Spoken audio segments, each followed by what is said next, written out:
السلام علیکم ورحمۃ اللہ وبرکاتہ۔ اعوذ باللہ من الشیطان الرجیم، بسم اللہ الرحمن الرحیم۔ پیارے نبی کا فرمان، مصیبت سے بچنے کی مندرجہ ذیل جو دعائیں ہیں آج ہم اپنے دوستوں کو وہ پڑھاتے ہیں۔ حضرت ابو ہریرہ رضی اللہ تعالیٰ عنہ سے روایت ہے کہ رسول خدا صلی اللہ علیہ وآلہ وسلم نے فرمایا کہ تم مصیبتوں سے بچنے کے لیے اللہ تعالیٰ سے اس طرح پناہ مانگا کرو: اللہم انی اعوذ بک من جہد البلاء ودرک الشقاء وسوء القضاء وشماتہ الاعداء۔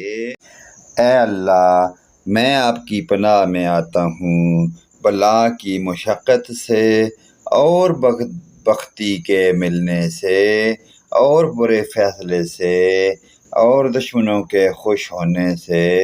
حضرت عبداللہ بن عمر رضی اللہ تعالی عنہ سے روایت ہے کہ رسول اللہ صلی اللہ علیہ وآلہ وسلم عافیت کے لیے اکثر یہ دعا بھی کیا کرتے تھے: اللہم انی اعوذ بک من زوال نعمتک وتحول وعافیتک وفجاءت بتقمتک وجمیع سخطک۔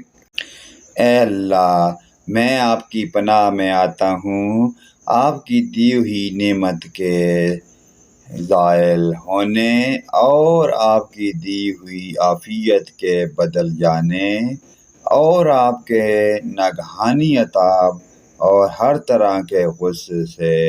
پیارے دوستو، اس پیاری دعا کو اپنے والدین، دوستوں، بھائیوں اور رشتہ داروں کے ساتھ شیئر ضرور کریں۔